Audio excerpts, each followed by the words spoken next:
அன்பே சிவம் மனமே குரு என்றுணர்த்திய குருவே போற்றி. சத்தும் சித்தும் எதுவென்று உணர்த்திய குருவே போற்றி.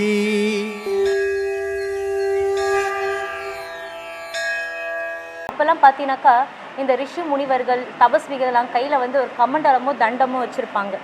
அப்போ நான் என் பாட்டிக்கிட்டலாம் கேட்கும்போது இவங்க எதுக்கு வச்சுருக்காங்களோ, இவங்கெல்லாம் பரதேசிங்க சன்னியாசிங்க, ரொம்ப ஊராக போவாங்க, இதுதான் வச்சுருப்பாங்க அப்படின்னு சொல்லுவாங்க எங்கள் பாட்டியெல்லாம். எனக்கு அது அப்போது சரின்னு பட்டுச்சு. அப்புறம் கொஞ்சம் விவரம் தெரிஞ்ச பிறகு அந்த படத்துலலாம் பார்த்தீங்கன்னாக்கா அந்த தபஸ்விங்கெல்லாம் அந்த கமண்டத்தில் தண்ணி தெளிச்சுட்டு சாப விமோசனம் கொடுப்பாங்க. அப்புறம் ஒரு வரம் கொடுப்பாங்க. அவங்கள அந்த தண்ணியில் இருக்க சக்தி தான் சாப விமோசனம் வரம் கொடுக்குதா, இல்லை அந்த மகான்களோட தவ வலிமை அவங்களுக்கு அந்த என்ன பவர் கொடுக்குதான்னு தெரிஞ்சுக்கணும். அப்புறம் அந்த தண்டம் எதுக்கு உபயோகிக்கிறாங்க அப்படின்னு தெரிஞ்சுக்கணும். ஐயா, தண்டம் வச்சுருந்தவங்களாம் வயசானவங்க.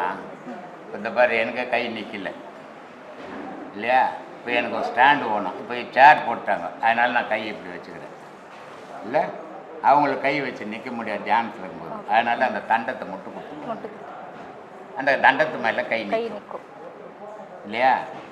தண்ணின்றது எல்லாரும் தண்ணி தானே, எல்லாரும் தெளித்தா சரியாயிடாது. மகான்கள் அவங்க உலக வாழ்க்கையை விட்டுட்டு கடவுள் வாழ்க்கையில் வாழும்போது அவங்க சொல்கிற சொல் பொய்யாகாது. அதனால் அந்த தண்ணியை எடுத்து அவங்க சொல்லி தெளித்தாங்கன்னா அது உண்மையாக நடைமுறைக்கு வந்துடும். அதுக்கு ஒரு சக்தி உண்டு. அவர் தெளித்தாருன்னு நான் போய் தெளித்தா ஒன்றும் பண்ணாது, ஈரம்தான் போடும், வேறு ஒரு செயலும் இருக்காது.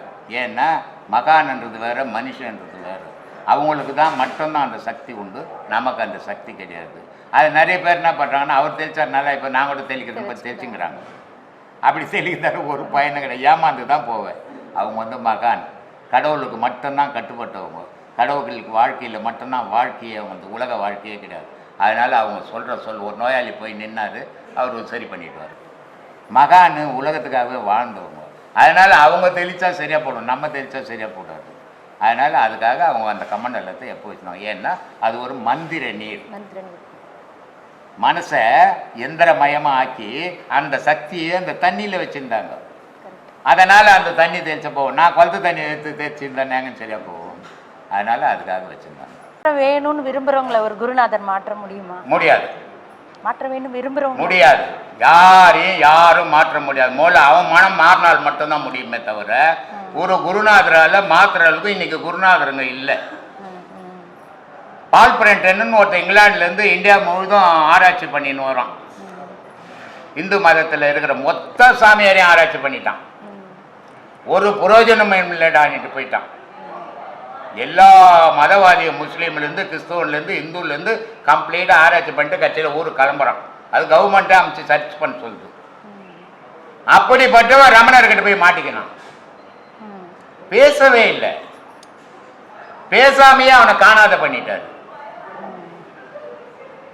அவன் மில்லியன் கணக்கில் புக்கு எழுதி இன்னைக்கு இங்கிலாண்டில் ரமணர் ஆசிரமத்துக்கு எல்லாம் ஆங்கிலேயன் வர்றதுக்கு காரணம் பால் பிரண்டன் தான். இந்திய பொக்கிஷன்டான்றான் அவரை. அப்படிப்பட்ட மகான் அவர். விவேகானந்தர் எல்லா சாமியாரையும் சாமி இருக்குதா காட்டுறியான்னு அடிச்சுன்னு போனார். ஏன்னா காலேஜ் ஸ்டூடெண்ட் அவர், மொட்டுத்தனம்.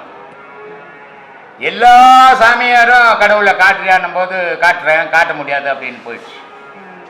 ரமணர்கிட்ட இதே கேள்வியை ராமகிருஷ்ணர்கிட்ட இதே கேள்வி கேட்கும்போது அவர் கடவுளை காட்டுறன்னு சொல்லல, காட்ட முடியாதுன்னு சொல்லு, நீ பார்க்க போறியான்னு கேட்டார். காட்டினார். அதோட தான் விவேகானந்தர் இப்படி வந்தார். ஏன்னா அவங்கெல்லாம் 10 வயசுலேருந்து இறைவனோடவே கலந்து வாழ்ந்தவங்க. அவங்க நினைச்சால் ஒரு மனுஷனுடைய மனசை மாற்றிட முடியும். ஆனால் உலகத்தை மாற்ற முடியாது அவங்களால கூட. உலகத்தை மாற்றணும் இது வரைக்கும் பிறக்கவே இல்லை ஒருத்தம் கூட. குறிப்பிட்ட ஆளை மாற்றலாம், அந்த குறிப்பிட்ட ஆள் 1000 பேருக்கு சொல்லலாம். ஆனால் எல்லாரையும் எவனாலையும் மாற்றவே முடியாது. அப்படி மாற்றின மகான்கள் உண்டு அப்போ. ஆனால் இன்னைக்கு அந்த மாதிரி மகான்லாம் யாரும் உலகத்தில் இருக்குதா எனக்கு தெரியலம்மா. உங்களுக்கு தெரிஞ்சா சொன்னால் நான் தெரிஞ்சுக்கிறேன். ஏன்னா ஒரு மகான் இந்த மாதிரி மகான் நடத்த வேண்டிய அவசியம் கிடையாது. ஏன்னா மகானுக்கு எவன் அறிவாளி, எவன் முட்டாளு, எவன் தெளிஞ்சவன், எவன் தெரியாதவன், இவனை நம்ம தெளிய வைக்கணுன்ற வேலை அவங்களுக்கு கிடையாது. அவங்கள தேடி போனால் சொல்லுவாங்க, அதோட சரி. ஆனால் நம்ம என்ன பண்ணின்னுக்கிறோம்? கூட்டம் கூட்டி சோறு போட்டு காஃபி குத்து டீ குத்து ஓன்னு கோஷ்டம் போட்டுக்கணுங்கிறோம். அப்போ நம்ம மகான் ஆக முடியுமா? சும்மா ஏமாத்தத நான் மகான்ட்டேன். அதனால தான் சொல்கிறேன், நான் மகானே கிடையாது, நான் மனுஷன்னு சொல்கிறேன். அதனால மகான்களால் முடிஞ்சது. இப்போ மகான் மாதிரி மனுஷன் வேஷம் போட்டு தெரியறான், எவனாலே முடியாது. மாற்றம்ன்றது அவங்களுடைய உள்நிலையில உணர்வு நிலையில வந்தால் மட்டும்தான். யாருக்கு வரும்? அவங்க யாரு மாறணும்னு நினைக்கிறாங்க. ஆமா. அப்போ அவன் மனம் மாறணும்னு நினைச்சால்தான் மாறுவான். ஒரு திருடன் திருடினே இருக்கிறான், சொற்பொழிவுனால ஒரு மாறவே மாற மாட்டாமா. 1000 பேருக்கு சொற்பொழிவு கொடுத்தீங்கன்னா ஒரு ஆள் மாறணுவான். 1000 பேரை மாற்ற முடியாது இல்லையா? அவனுடைய உள்மனம் இது நல்ல வழி, இது கெட்ட வழி. நம்ம இவ்வளோ நாள் தெரியாமல் இதில் பயணம் பண்ணிட்டோம். இப்போ உண்மை தெரிஞ்சு போச்சு. நம்ம இருக்கிற குறைக்காலம் இதில் பயணம் பண்ணணும் அப்படின்னு அவன் முடிவெடுத்தால் தானே தவிர எந்த குருவாலையும் மாற்றிட முடியாது. இந்த மனம்ன்ற ஒரு விஷயம் வந்து விளையாடுது இல்லையா? ஆமா. அப்போ அவங்களுக்கு அந்த மனதிலிருந்து விடுதலை கிடைச்சாதான் இதை உணரவே அவங்க வருவாங்க. இல்ல, மனசுல இருந்து விடுதலை கிடைக்கிறது இல்ல, மனம் மாறுபடணும். மாற்றம் வந்தால் மாறுபடணும். விடுதலை கிடைச்சு போச்சுன்னா இறப்பு தான் வரும். எந்த மாதிரியான பாதைகள்லாம் தேர்ந்தெடுத்து உலக பாதை பயணத்தை எண்ணங்களை சேர்க்காம இறைவனுடைய எண்ணங்களையும் இறைவனுடைய விதியும் எந்த நேரமும் நினைக்க ஆரம்பிக்கணும். அதுக்கு எந்த மாதிரியான செயல்கள்? அதுக்கு குரு சொல்றபடி கேட்கறவனா இருக்கணும். அப்பதான் அது பக்தி யோகம், கர்ம யோகம், ஞான யோகம் இதெல்லாம் அதுக்குதான் அடிப்படை வச்சு. உலகத்துல எந்த மதத்திலையும் வைக்காத விஷயங்கள் எல்லா மதத்திலையும் ஒரு வழிபாடு தான். இந்து மதம் தான் 4 வழிபாடு. இப்போ இந்து மதத்தினுடைய வழிபாடு சரியா, உலக மதத்தினுடைய வழிபாடுன்னா இந்து மதத்தினுடைய வழிபாடு புனிதமானது. ஆனா அதை பிழப்புக்காக சில பேர் கெடுத்துன்னுக்கிறான். ஏன்னு சொல்றேன்னா, இப்போ உன் குழந்தை பிறந்த உடனே எத்தனை போய் எங்கேயும் வேலைக்கு விட முடியாது, எவன் கேட்பான்? அப்போ படிக்கணும். சரி, படிச்சுட்டு எம்ஏ போய் சேர்க்க முடியுமா? சேர்க்க முடியாது. இப்போ எல்லாரும் எம்ஏ படிக்கிற மதம் தான். இந்த மதம் தான் 1வது படிக்கிற மதம். கோவிலுக்கு போனால் அங்கே ஒரு சிலையை வச்சு இது சாமி, இது நம்மளை விட உயர்ந்தது, இதான் நம்மளை காப்பாற்றுது, உலகத்தையும் காப்பாற்றுதுன்னு அந்த நினைவை அதுக்குள்ளே உண்டாக்குறோம் இல்லையா? இந்த உலகத்தோட கடமைகளும் நமக்கு இருக்கு. அதான் உலகத்தினுடைய கடமை இருக்குதுன்ற ஒரு எண்ணம் வந்தாவே கடவுளுடைய கடமை தவறி போயிடும். இந்த கடவுளோட இணைப்போடையே நம்ம இருந்து இந்த உலகத்தின் முடியாது. ஒண்ணு எதையாவது ஒண்ணுதான் வாழ முடியும். மனிதனுடைய வாழ்வு எப்படின்னா ஏதாவது ஒண்ணுல வாழ முடியும், 2ல வாழ முடியாது. கடவுள் எண்ணத்திலே 2ல வாழணும்னா முழுமை பெற முடியாது. முழுமை பெறணும்னா ஏதாவது ஒண்ணு உலக விஷயத்துல முழுமையா இருக்கணும், அதுல முழுமையா வாழலாம். கிருஷ்ணர் சொன்ன மாதிரி தாமரை இலை தண்ணீர் போல இந்த உலக வாழ்க்கையில அவர் கிருஷ்ணர் என்னதுக்கு சொல்லணும், பாம்பாட்டியே ரொம்ப அழகா சொல்லிக்கிறாரு. ஆனா இதெல்லாம் சொல்றதுக்கு நல்லா இருக்கும், செயலுக்கு வராது. இந்த மனிதன் உடல் முழுக்க ஆசையை வளர்த்தவனுக்கு போய் தாமரை தையில தண்ணி மாதிரி இருக்குமா? இப்ப நம்ம குழந்தை செத்து போச்சு, தாமரையில தண்ணி மாதிரி இருந்து கிருஷ்ணர் சொன்னாரு, பரவாயில்லப்பா செத்து போச்சு, இயற்கை எதுவுமே போச்சுன்னு சொல்லுமா? இதுதான் மன அடக்கம் இல்லையா? மன அடக்கம் இல்லம்மா, படிச்சதெல்லாம் வேறம்மா, பழக்கம் வேற. வாழ்க்கைக்கு அவங்க சொன்னது எதுவுமே உதவாது, முயற்சி பண்ணி பார்க்கணும். இந்த உலகாயுத வாழ்க்கை இழுத்துட்டே தான்.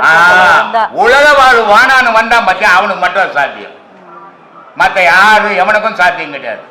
இப்ப நான் எது கத்துறோம் இங்க? என்ன நான் பொது தொண்டா செய்துங்கிறேன், இது என்ன தர்ம வழிபாடா நடத்துறேன்? காசு கோசம் கத்திங்கிறேன், புகழுக்காக கத்திங்கிறேன். இல்லைன்னா நான் எங்க வீட்டுல படுத்துனுக்கலாமே, என்னுடைய புகழ் உலகம் தெரியணும், அதனால மீடியாவில் கத்துறேன், அதனால உன்னை கேட்க சொல்றேன். இவ்வளவு பேர் பார்க்கறான், மீடியாவில் பார்க்கலாம், இவ்வளவு பேர் இங்க வரப்போறது இல்லை. அப்போ நான் எதை நோக்கி பயணம் பண்றேன்? புகழை நோக்கி பயணம் பண்றேன். இங்க ஒன்றும் பொது தொண்டே கிடையாது, சுயநலம்.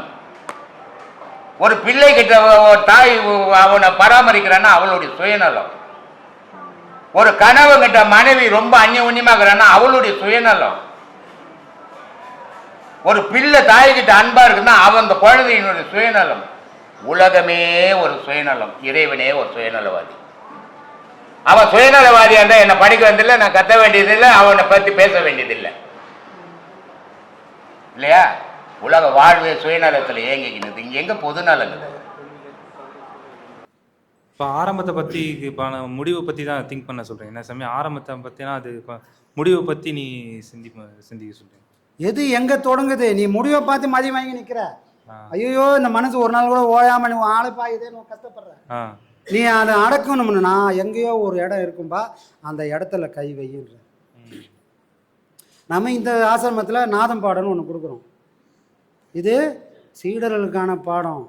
இந்த நாதம் பாடத்தில் குருவுக்கான பாடமும் இருக்குது. ஆனால் சொல்ல மாட்டேன். சரிங்களா? இதே குருநாதர் ஒரு சூட்சுமத்தை வச்சிருக்காருங்க. நாம் வந்து இந்த பாடத்தின் மூலிமா கிடைக்கக்கூடிய நாதத்தை அனுபவிக்கிறோம். அதுக்கு மேலே போவேணும்.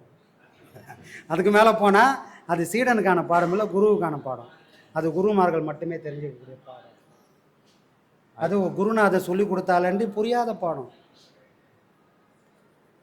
பட்டினத்தார் சொல்கிறாரு, ஓசை ஒடுங்கும் இடம், ஓசை ஒடுங்கும் இடம் ஓங்கார துள்ளொலிகான், பேசாதிருக்கும் பிரம்மம் அது மெய்ப்பொருள் காண்ற. இதில் 2 விதமான பாடங்கள் இருக்கு. போதும் பாசம். ஐயா சொல்லுவார் சாமி, ஒரு சீடை எப்படி இருக்கணும் அப்படின்னா, வாங்கின பாடமே செய்ய முடியல சாமி. அதனால இந்த காதில் வாங்கி இந்த காதில் விட்டுடணும். இந்த மண்டபத்தை தாண்ட உடனே இதை மறந்துடணும். யாரை இப்போ குழந்தைக்கு பால் சாப்பிட்டா பசியாறிடும், கொஞ்சம் வளர்ந்தவனுக்கு சாப்பாடு போட்டால் பசியாறிடும். யாருக்கு எது வேணுமோ அப்போ அதை கொடுத்து பசியாறிக்கலாம். நமக்கு தேவை பசியாறினா போதும்ல.